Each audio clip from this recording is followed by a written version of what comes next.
Bien, vamos a escudriñar esta mañana una parte más de esta oración y en las manos de Dios estamos. Diario de un discípulo, vamos en el día 99 y el título va a ser el mismo que la vez pasada, la oración perfecta. Vamos en la parte 2, no sé cuántas partes van a hacer sinceramente, pero vamos a leer Juan capítulo 17, versículo del 1 al 5. Quisiera que me acompañara con su voz a leer los primeros versículos de este capítulo. ¿Ya está ahí conmigo? Bien, vamos a comenzar todos a la de 3 a leer. 1, 2 y 3.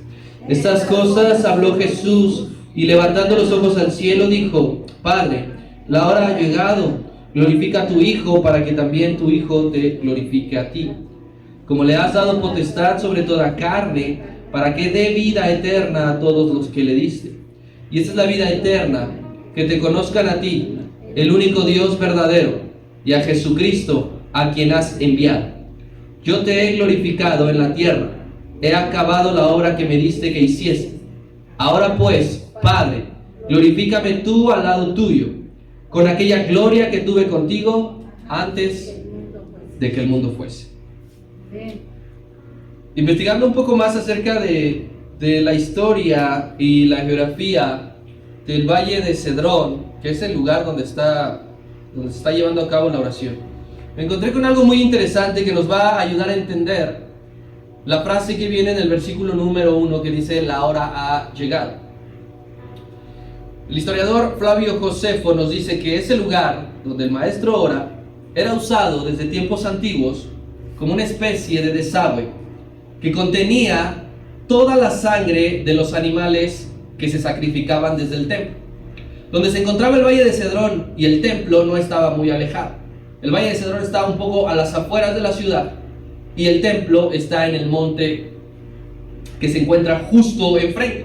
Y desde el templo hasta el torrente de Cedrón, hasta el Valle de Cedrón, había como una especie de tubería donde se transportaba la sangre de los animales que iban sacrificados y entonces, que iban siendo sacrificados, y entonces llegaban a parar hasta el lugar donde el maestro está orando.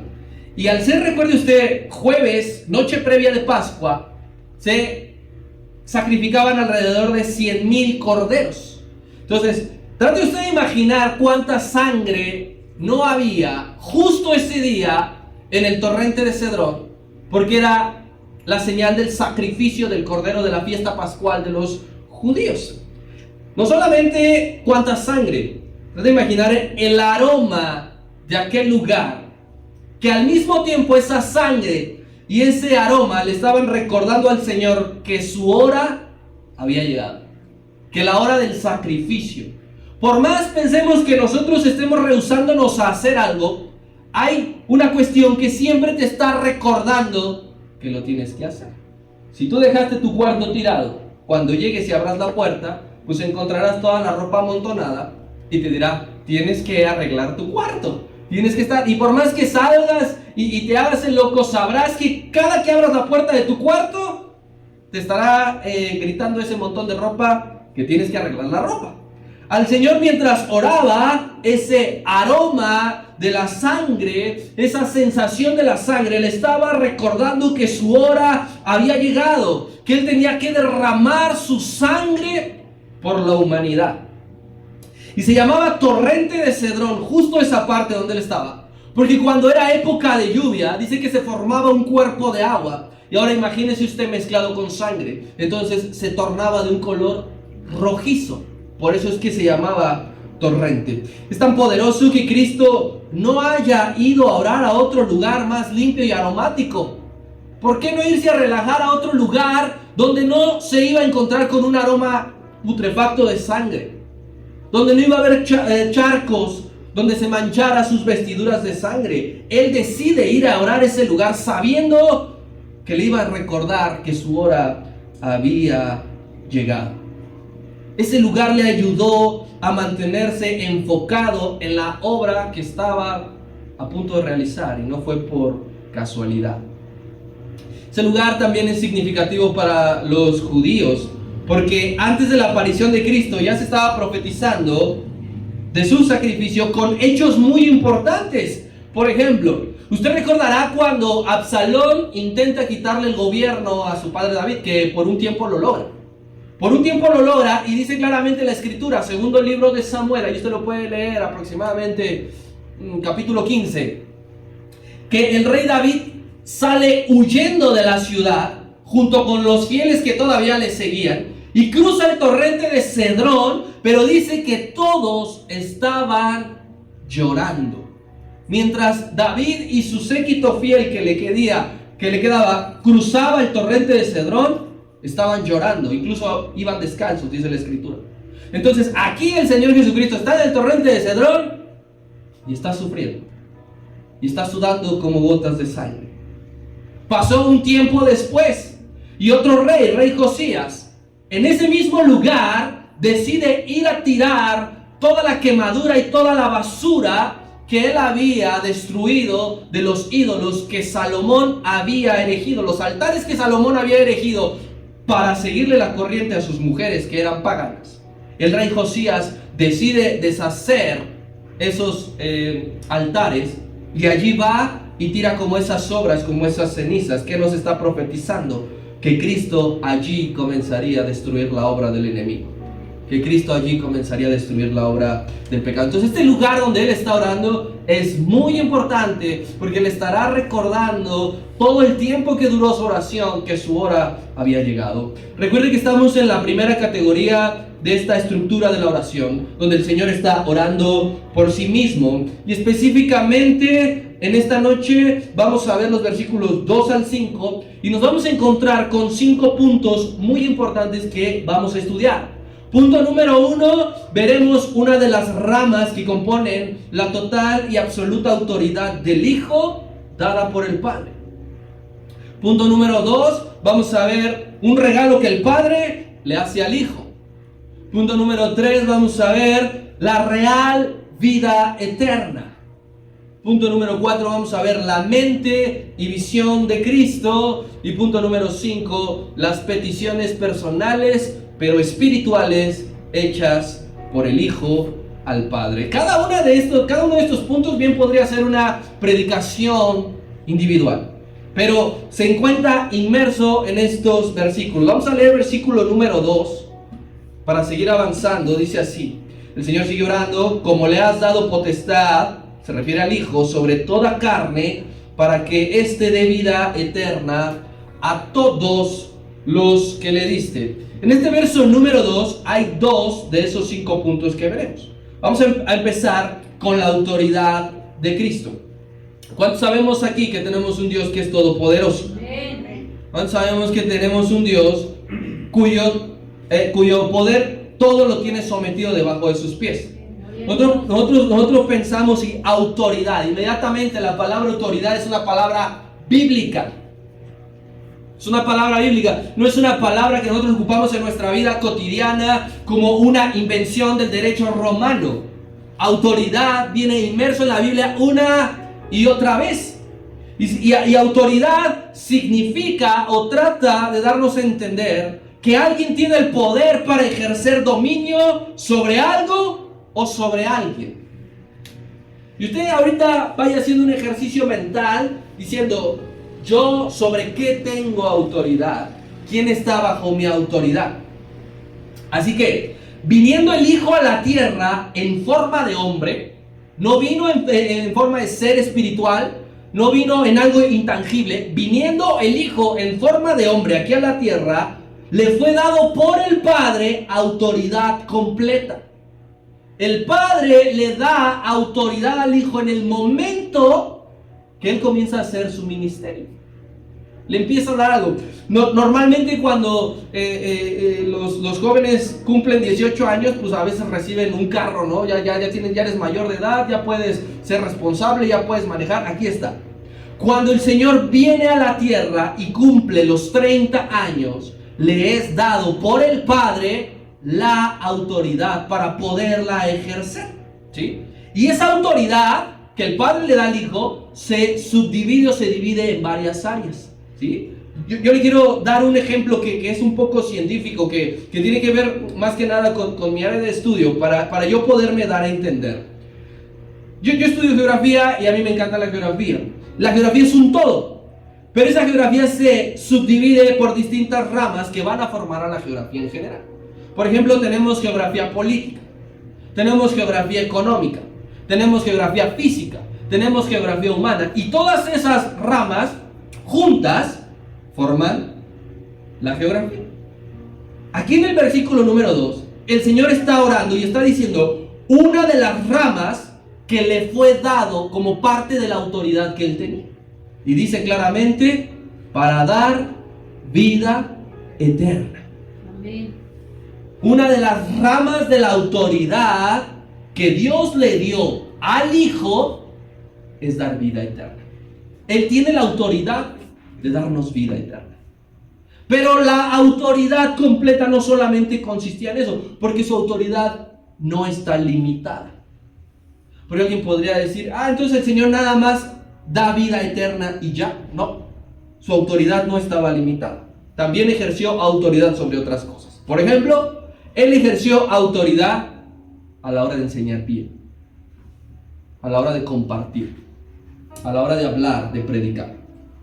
Para que un mensaje, y aquí le va la clave, para que nosotros, cada que nos encontremos con esto, para que un mensaje, una predicación, para que un consejo, para que una exhortación impacte a tu vida, es porque se transmitió con autoridad. La persona que te lo está dando, la persona que está compartiéndolo, que te lo está diciendo, si te lo dijo o no con autoridad, dependerá si impacta tu vida. Hemos escuchado predicaciones que nos han llegado a lo más profundo. ¿Por qué? Porque se hablaron con la autoridad, con el denuedo. Cuando alguien habla con autoridad, no muestra un desconocimiento.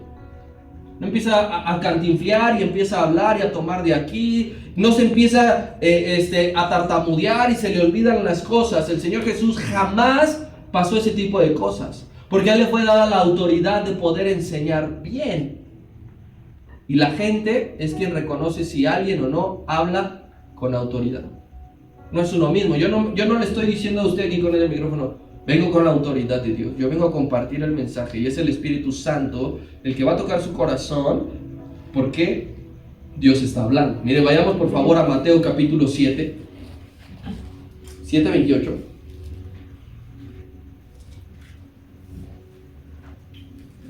Aquí el Señor está compartiendo, está hablando acerca de los dos cimientos,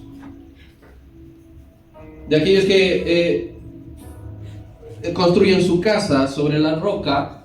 Y dice así: cuando el Señor terminó de dar estas palabras, de compartir esta enseñanza, la gente se admiraba. No dice que el Señor les decía, ándenle, díganme que si lo hice bien o no lo hice bien. Por sí solo la gente se admiraba, entre ellos decía, ¿escuchaste? ¿Viste la calidad del mensaje? Y el versículo 29 dice, porque les enseñaba como quien tiene ¿qué? Autoridad. La gente estaba acostumbrada a escuchar mensajes sin autoridad. La gente estaba acostumbrada a siempre recibir lo mismo. Pero de repente llega un hombre a partir de sus 30 años con autoridad del cielo, que empieza a hablar y ellos empiezan a decir, nunca un hombre habló de esta manera. ¿Por qué? ¿Por qué se habla así? Porque se cuenta con autoridad dada del cielo. ¿De acuerdo? Sí. ¿De qué otra cosa gozaba la autoridad de Dios? Autoridad para perdonar pecados. Número 1, para enseñar bien. Número 2, para perdonar pecados. Una de las consignas de la autoridad, ojo aquí, es que no todos pueden ejercer autoridad. No todos, porque si no, no fuese autoridad. ¿Se imagina que todos allá afuera fuésemos policías de tránsito? La autoridad no le es dado a todos. Vamos a poner un ejemplo. Únicamente la autoridad es dada a unos cuantos. En casa, la autoridad la tiene papá y mamá al mismo nivel sobre los hijos. La mamá no tiene más autoridad que el papá sobre un hijo, y el papá no tiene más autoridad que la mamá sobre el hijo. Para un hijo, su autoridad al mismo nivel es su padre y su madre. Pero en este caso, solo Cristo tiene el poder de perdonar los pecados de la gente. Esa autoridad no es compartida con nadie más. Por eso se cumple a la perfección esta gran autoridad que el Padre le da, porque nadie puede hacer eso. Ningún ministro, ningún líder religioso es sustituto del Hijo de Dios en cuanto a perdonar pecados. Solo el Señor Jesucristo puede hacer válido y efectivo el lavamiento de un corazón que estaba rojo como la grana y que quedó blanco como la nieve. Solamente el Señor. ¿Por qué? Porque a Él le fue dada esa autoridad. Ahí mismo en Mateo, no nos vamos a mover de Mateo en las próximas 3-4 citas. Mateo capítulo 9, versículo 6.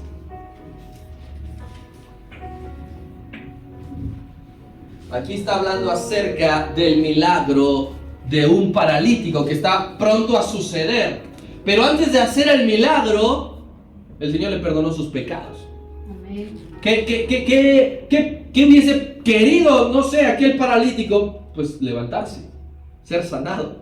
Pero aún antes de no ser sanado, él ya se había llevado la más grande bendición de todas. Sus pecados le habían sido perdonados. Y entonces surgió un problema.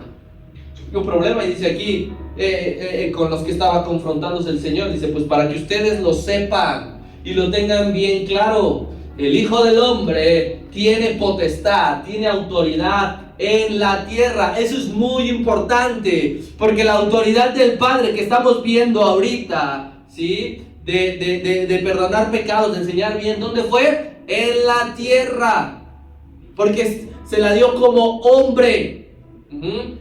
Pues para que sepáis que el Hijo del Hombre tiene autoridad en la tierra para perdonar pecados. Lo que ellos no podían hacer.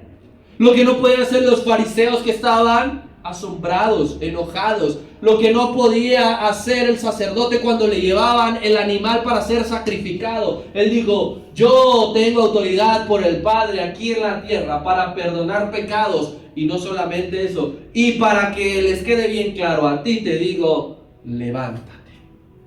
Entonces nos queda claro que el Señor tiene potestad para perdonar nuestros pecados y para sanar nuestro cuerpo.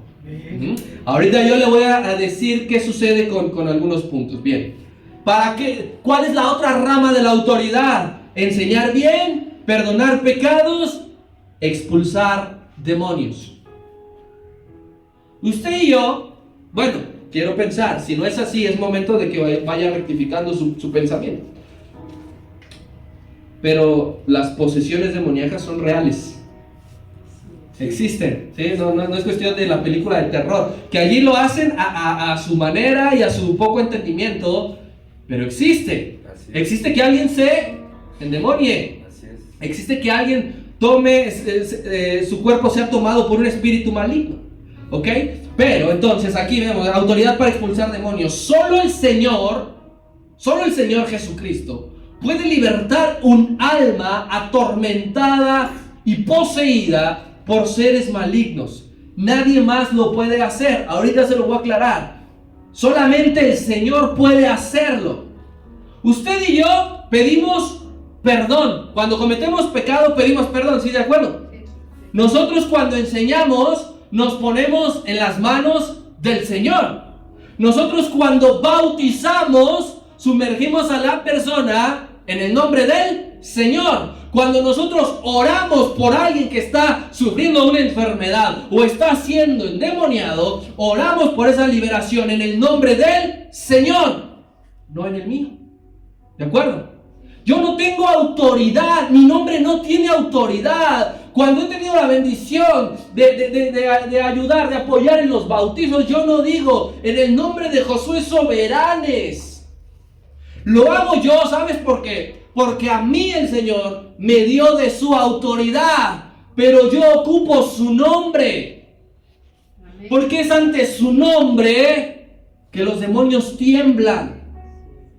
Porque un demonio en el Nuevo Testamento decía, a Pablo lo conocemos porque ora correctamente en el nombre del Señor, porque enseña en el nombre del Señor. Pero yo a ti no te conozco, le dijo el demonio, porque no estaba empleando correctamente la autoridad.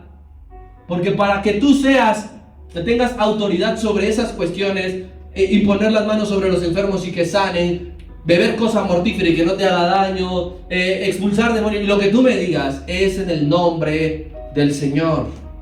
La autoridad es en aquel que ya venció en la cruz del Calvario. Y eso tú y yo lo tenemos que tener bien claro para que no la andemos regando. Tenemos que conocer este tipo de cosas. Vayamos a lo primero, que es Mateo 9:32. Porque aquí yo quiero que veas cómo el Señor tiene autoridad para expulsar demonios. Va a ser 32 y 33. Dice así: mientras salían ellos, he aquí, le trajeron a un mudo y además estaba como endemoniado. Este es uno de los muchos casos, Y dice 33: y echando fuera el demonio, cosa simple para el Señor. Cosa simple. ¿Por qué? Porque cuenta con la autoridad. El mudo habló, el demonio le tenía atada la lengua. Cuando sale el demonio, el mudo habla y la gente se maravillaba cómo enseñaba, se maravillaba que perdonaba pecados y ahora se maravilla de que expulsa demonios y decía: nunca se ha visto cosa semejante así en Israel.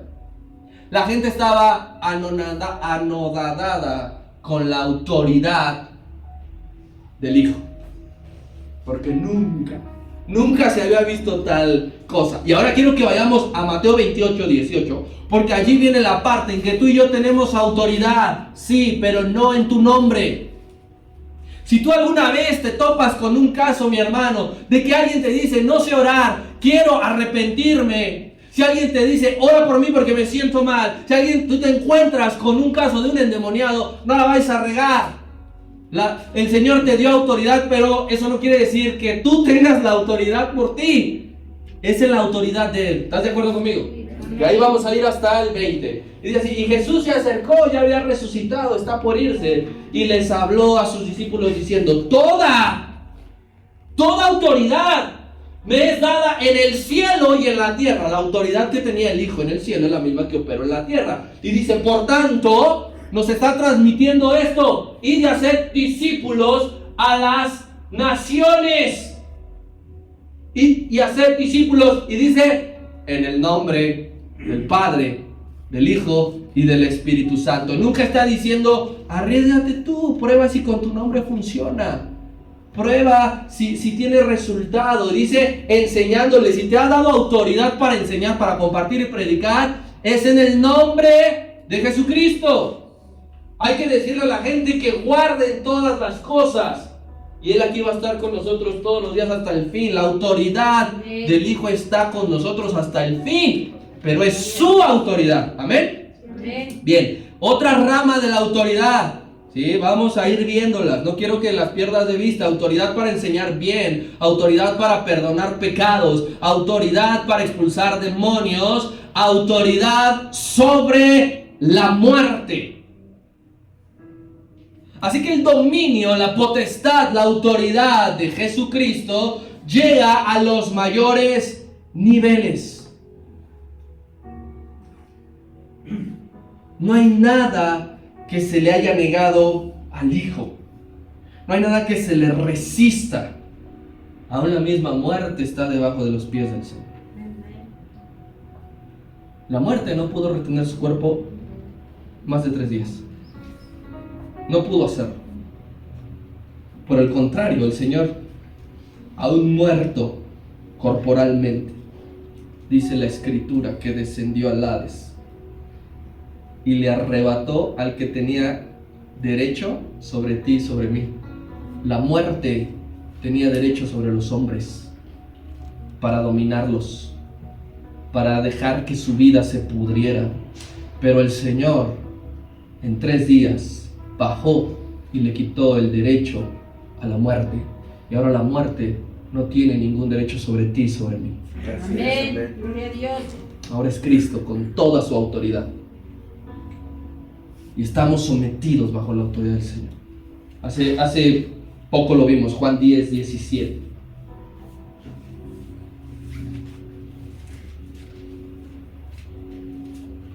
Dice el Señor: por eso me ama el Padre, porque yo pongo mi vida para volverla a tomar. Poder, autoridad, versículo 18. Nadie me quita mi vida, porque nadie es mayor que yo, sino que yo de mí mismo la pongo. Con total autoridad pongo mi vida, la ofrezco. Tengo el poder, tengo la autoridad para ponerla, y tengo el mismo poder y la misma autoridad para volverla a tomar, porque esto recibí de mi Padre. Nadie más. Mira, mi hermano, si tú falleces, tú mismo no te puedes resucitar. Tú mismo no te puedes levantar. Si has visto, quizás Dios te ha permitido ver a un muerto levantarse, es porque Dios le quitó el imperio, las llaves al que tenía el imperio de la muerte. Y ahora Dios lo hace.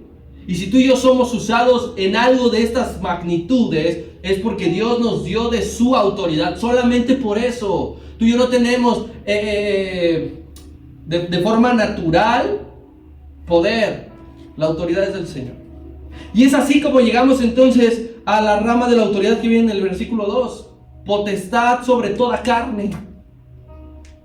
Todo esto que acabamos de ver forma la autoridad de Dios. Potestad sobre toda carne. Él tiene potestad sobre mi vida. Él tiene potestad sobre tu vida. Él tiene potestad sobre la autoridad, sobre la vida del vecino. Él tiene potestad sobre la vida del incrédulo.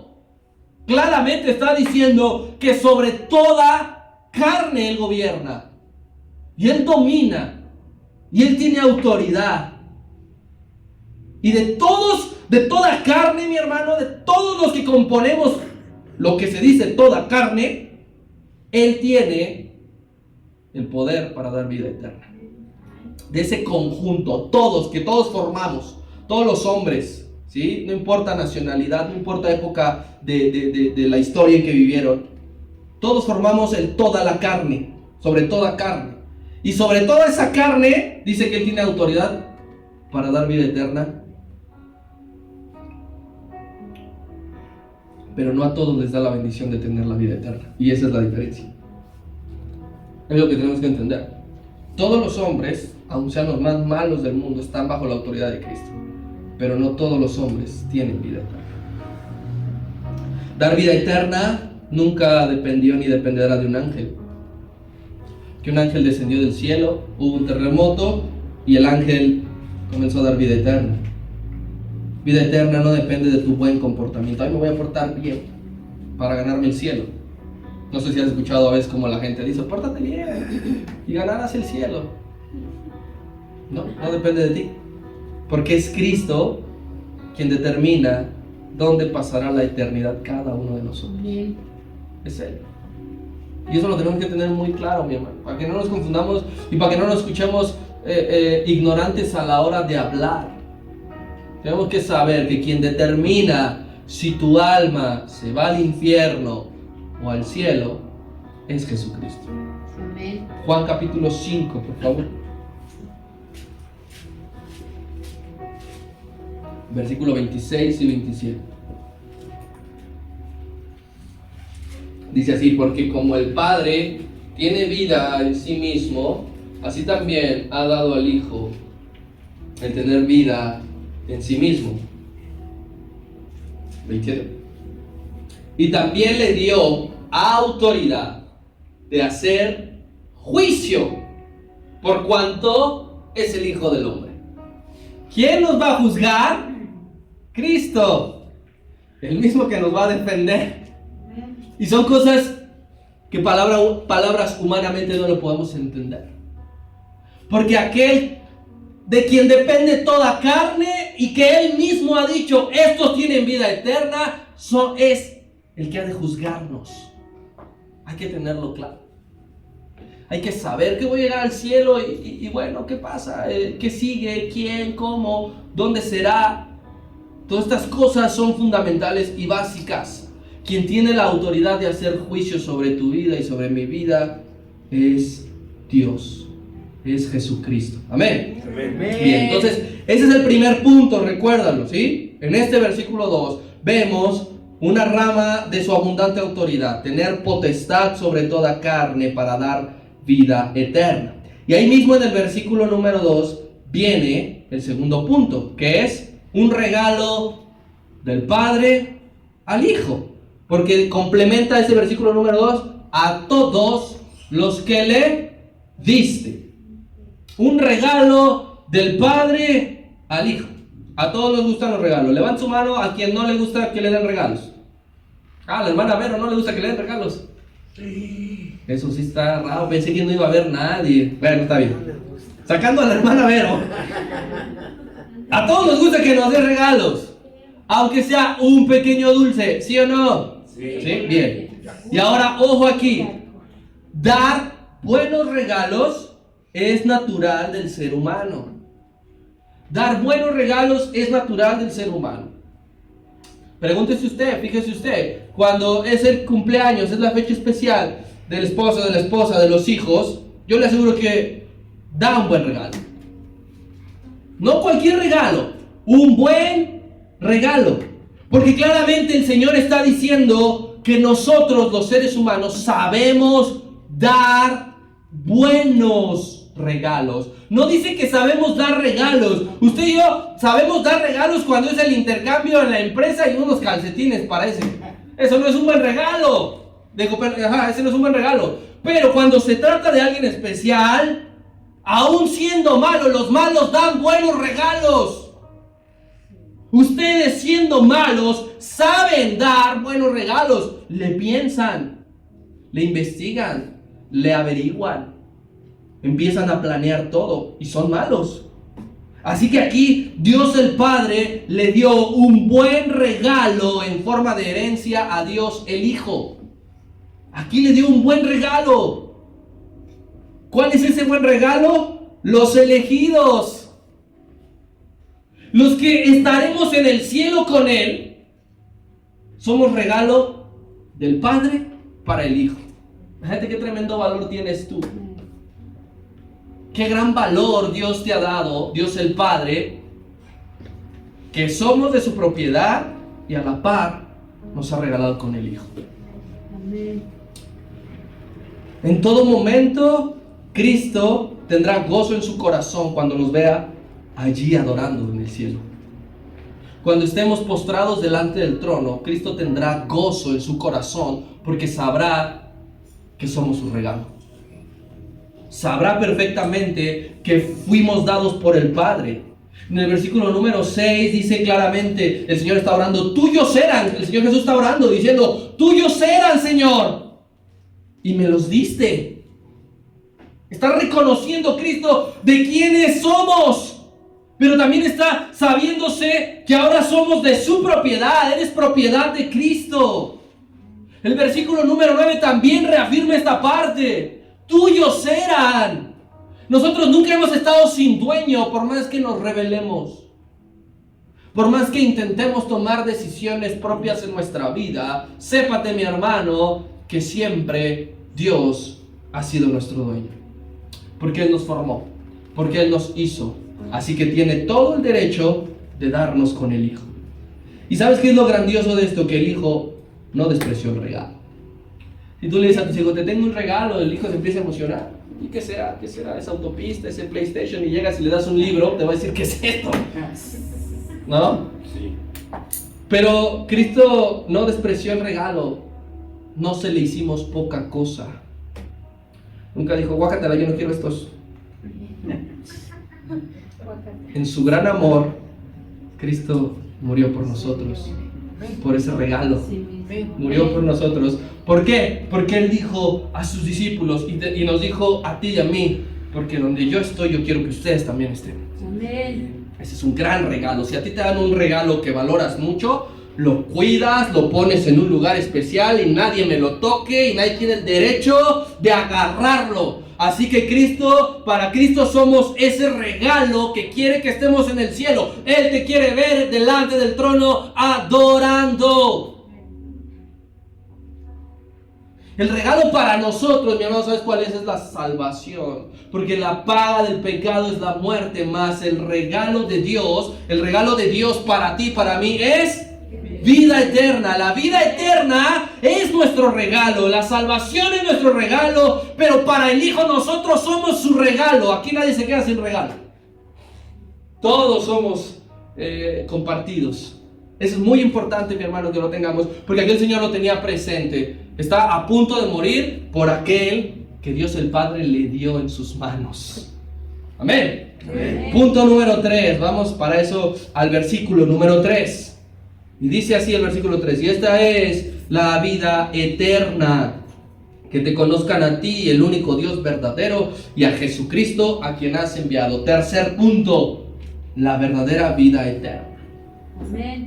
Yo quisiera personalmente decirte lo siguiente, a lo mejor y no te interesa, pero desde que yo soy un asiduo lector de la Biblia, este verso está considerado como mi favorito de toda la palabra, porque significa mucho, porque es muy claro en su transmisión.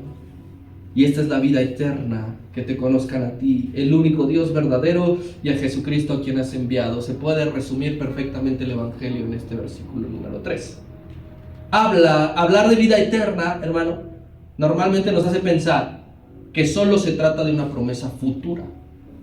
Que solo se trata de una promesa futura. Vida eterna, cuando estemos en el cielo con Dios. Cuando le veamos cara a cara. Pensamos que en eso solamente consiste la vida eterna, cuando estemos en ese lugar especial y en condiciones muy distintas a las de ahora. ¿Estamos sufriendo algunos? ¿Estamos pasando mal algunos? ¿Estamos llorando algunos? ¿Estamos con dificultades algunos? En la vida eterna futura esta situación ya no existirá. Pero pensamos únicamente que se trata de eso. Si tú y yo nos quedamos con ese concepto de que la vida eterna solo es eso, estamos demostrando desconocimiento de Cristo. En todas sus líneas, y no hay un versículo más claro donde el Señor esté diciendo que la vida eterna comienza cuando conoces a Dios. La vida eterna conoce desde el momento en que tú te dispusiste a conocer a Dios. Allí comenzó la vida eterna.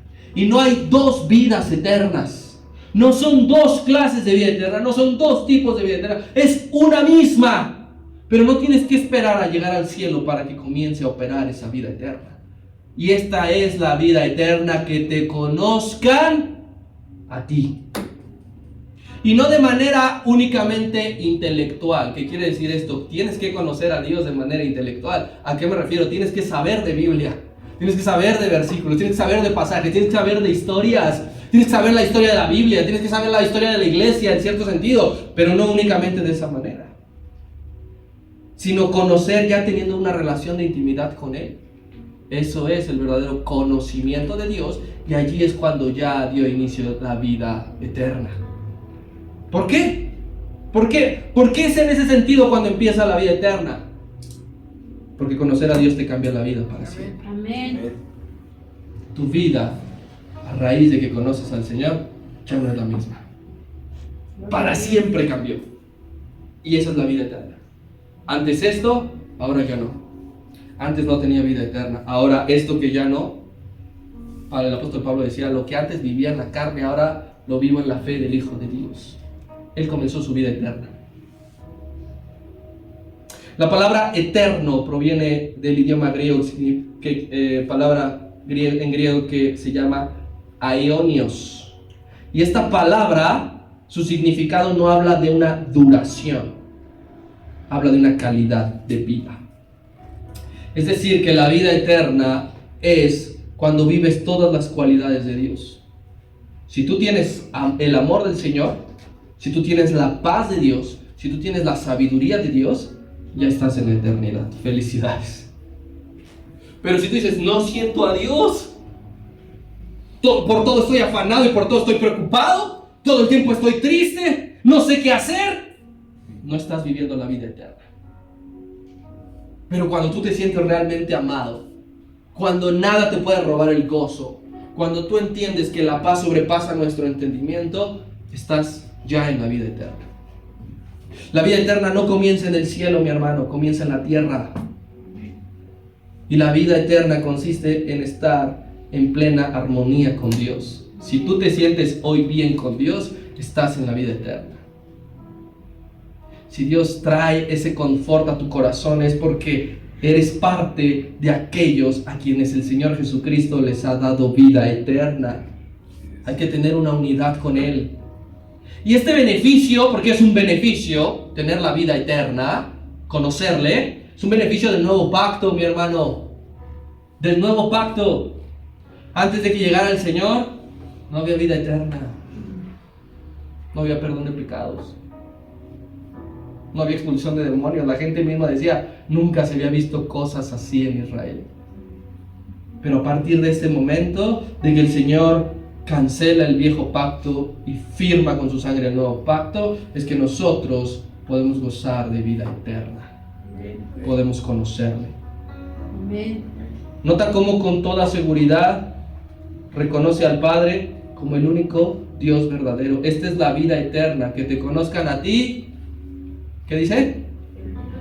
El único Dios verdadero. Fíjate cómo le reconoce como el único Dios verdadero. Aquí el Señor nos muestra que está cumpliendo la ley. Porque la ley dice, no tendrás dioses ajenos delante de mí. Porque la ley dice, no te vas a hacer imagen y semejanza de ellos. El Señor está diciendo, tú eres el único Dios verdadero. Tú. Reconoce que solamente hay uno y que fuera de Él no hay nadie. Esto quiere decir algo muy importante. Pongamos atención, hermano. Cualquiera que vaya en pos de otros dioses, llámese Alá o el de la religión que usted quiera, o llámese el Dios del dinero, por ejemplo, quedan excluidos sin remedio de la vida eterna. Sin remedio. Si tu Dios es el dinero, si alguien de allá afuera tiene a Dios que no es Jehová de los ejércitos, queda excluido de la vida eterna. Porque la vida eterna es conocer al único Dios verdadero. Al único. Y esta es una de las razones por las cuales el mundo odia a Cristo y a sus creyentes. Porque tú y yo estamos convencidos de que conocemos y tenemos la verdad absoluta. Lo que ellos te dicen, pero todas las religiones dicen lo mismo. Pero ¿cómo sabes tú? ¿Cómo estás convencido? ¿Cómo lo estoy? Porque lo dijo aquel que murió por mí. Si Él no lo hubiera dicho, yo lo dudaría. Si yo te lo estoy diciendo con mis propias palabras, dúdalo, pero lo estás leyendo. Si Él está diciendo que solamente el único Dios verdadero es el Padre y que fuera de Él no hay vida eterna, ¿qué haces dudando?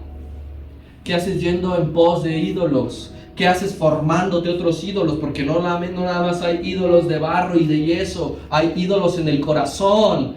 E ir en pos de ellos es excluirte a ti mismo de la vida eterna. Es renunciar a lo que Dios tiene resguardado para ti. Y alguien podría preguntarse, a ver, si Jesús tiene la potestad de dar vida a toda carne, ¿por qué no se la da a todos? ¿Por qué solamente a unos se las concede? Y eso es cierto, esa pregunta es válida, mi hermano. Tienes que estar preparado. ¿Por qué si Él tiene la autoridad para poder salvar a todos, por qué no salva a todos? Por decreto divino. Porque cada uno de nosotros, en nuestro corazón, que Él conoce de antemano, debemos de aceptarle y debemos de seguirle. Lo que nosotros no sabemos ni de nosotros mismos, Él lo conoce. Entonces, Él ya murió por los que sabía que le íbamos a aceptar. Amén. Mucho tiempo después de que él hizo el sacrificio, mucho después. Si alguien cree en su corazón, Cristo tiene la potestad para darle vida eterna. Pero si alguien no cree en su corazón, Él no puede hacer nada. Él no le va a meter la vida forzosamente a su corazón. ¿Estás de acuerdo conmigo? ¿Sí? Bien. Versículo número 4 para ver el punto número 4. La mente y visión de Cristo. Dice así el verso 4: yo te he glorificado en la tierra, he acabado la obra que me diste que hiciese. Aspiramos todos a tener una mente madura, con objetivos claros, a pensar y ver las cosas no de forma limitada, sino más allá. Al menos yo aspiro a eso, no sé tú. Aspiro que mi mente esté madura, mis pensamientos estén maduros, que aprenda yo a ver las cosas más allá. El Señor aquí nos está mostrando que tuvo la fe de verse vencedor aún sin pisar el Gólgota. Porque Él dijo, la obra está concluida. ¿Y ya lo habían sacrificado? No. Pero ¿qué es lo que estaba pasando? En su mente y su visión, Él ya fue sacrificado. En su mente, Él ya había sido crucificado. Por eso Él dijo, he acabado ya la obra. El sufrimiento que padeció en la cruz era el mismo que estaba padeciendo en el torrente de Cedrón, porque ya estaba siendo crucificado para decir, se acabó. Todavía no tenía un solo latigazo en su espalda, todavía no tenía un clavo en sus manos, ni la corona de espina, pero Él ya había concluido la obra. ¿Qué quiere decir esto, hermano? A pesar de la adversidad, Dios te ha asignado una misión. Amén. Dios te ha dado un propósito. Y el sufrimiento no tiene por qué frenarte. El sufrimiento no tiene por qué acabar con ello. Cuando venga la prueba, hermano, hay que tener la mente de Cristo, como dijo el apóstol Pablo, y saber que Dios está con nosotros. Saber que esta vida en la cual estamos sufriendo no nos pertenece ni nosotros le pertenecemos. Hay que decir, yo ya soy salvo. Hay que decir, yo tengo la vida eterna. Hay que decir, el Señor me llevará y me levantará en las nubes. Tú y yo tenemos que hay que poner la mente en la vida venidera. Eso es, he acabado la obra. Pon tu mente en la vida venidera. No hagas aquí tesoros en la tierra. No te ates aquí tú mismo. No sufras más de la cuenta. Siempre tu mente tiene que apuntar más adelante. La Biblia nos dice que llamemos las cosas que no son como si fuesen. Tú tienes que recordarte a ti mismo muchas veces que este no es nuestro lugar, que somos errantes de esta tierra, que somos extranjeros y que la gloria de Dios nos espera. Amén. Él estaba sufriendo, pero él decía, he acabado la obra. Y porque ahorita el versículo número 5 nos va a terminar de concluir qué era lo que estaba pensando. Hay que tener la mente de Cristo en medio de cualquier circunstancia. Ejercita la mente de Cristo. Conócele para que sepas cómo es que Dios piensa. ¿Qué haría Dios en este caso? Eso es tener la mente de Cristo. Versículo número 5. Terminamos, si mis hermanos pasan.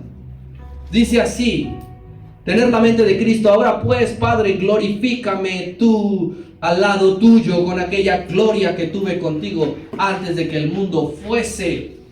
Su mente le estaba diciendo, ahora glorifícame. Y allí se une con el quinto y último punto. Peticiones personales pero espirituales. No solo es que Cristo ya se veía crucificado. La culminación de la obra de salvación no era en la cruz. Él ya se veía resucitado. Amén. Él ya se veía sentado a la diestra del Padre. Gloria a Dios. Él ya se veía recuperando lo que le pertenecía. Estaba convencido de que el Padre le resucitaría. Amén. Convencido. Nunca dudó. Nunca dijo, pero seguro me vas a levantar. Estaba seguro por algo, porque le obedeció. Y porque Dios nunca traiciona sus principios. Si tú le obedeces al Señor, Él te tiene aseguradas promesas. Pero el Señor Jesucristo obedeció y por eso su mente ya estaba todo concluido.